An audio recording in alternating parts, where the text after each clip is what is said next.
Telegram morphing കേസിൽ പ്രതി നിതിൻ മോഹൻദാസിന്റെ ജാമ്യാപേക്ഷ കോടതി തള്ളി. പരപ്പനങ്ങാടി കോടതിയാണ് ജാമ്യാപേക്ഷ തള്ളിയത്. തെരഞ്ഞെടുപ്പ് ഫലപ്രഖ്യാപനത്തിന് ശേഷം പ്രതിയെ പോലീസ് കസ്റ്റഡിയിൽ ആവശ്യപ്പെടും. പരാതിക്കാരിയായ മാഹി സ്വദേശിനിയുടെ മൊഴി ചൊവ്വാഴ്ച രേഖപ്പെടുത്തുകയും ചെയ്യും.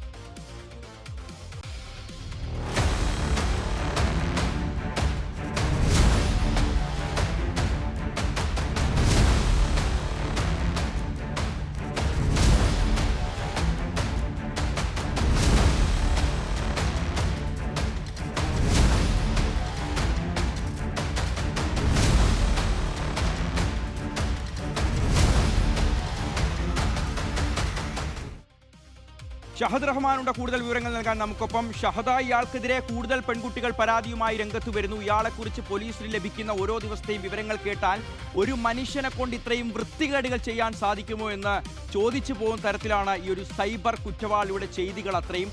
എന്നിട്ടും ഇയാൾ രക്ഷപ്പെടാനുള്ള ഇയാളുടെ ശ്രമങ്ങൾ ഏത് തരത്തിലാണ്, അതിനെ ഏത് രീതിയിലാണ് പോലീസ് പ്രതിരോധിക്കുന്നത്?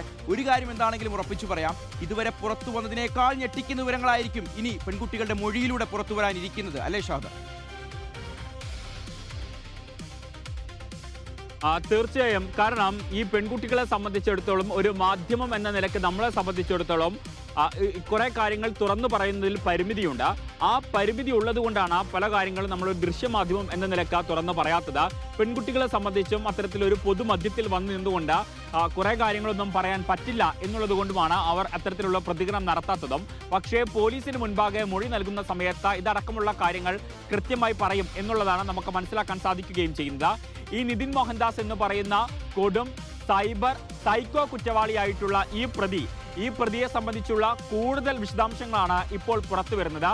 കഴിഞ്ഞ ദിവസം ജാമ്യാപേക്ഷ, അതായത് ജാമ്യം ലഭിക്കാനായി അപേക്ഷ സമർപ്പിച്ചിട്ടുണ്ടായിരുന്നു. പരപ്പനങ്ങാടി കോടതിയിലാണ് ഇതുമായി ബന്ധപ്പെട്ട് അപേക്ഷ സമർപ്പിച്ചിട്ടുണ്ടായിരുന്നത്. പക്ഷേ കോടതി ഈ ജാമ്യാപേക്ഷ തള്ളുകയാണ് ചെയ്തത്.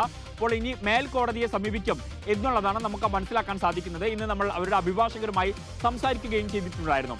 ഇതിൽ ഏറ്റവും പ്രധാനപ്പെട്ട കാര്യം, ഈ കേസുമായി ബന്ധപ്പെട്ട്, അതായത് ഈ പെൺകുട്ടികളുടെ ഫോട്ടോ ഡൗൺലോഡ് ചെയ്ത് മോഫ് ചെയ്ത് ടെലഗ്രാം ഗ്രൂപ്പുകളിലൂടെ പ്രചരിപ്പിച്ചു എന്നുള്ളത് ആദ്യം കണ്ടുപിടിക്കുന്നത് മാഹി സ്വദേശിനിയായിട്ടുള്ള യുവതിയാണ്.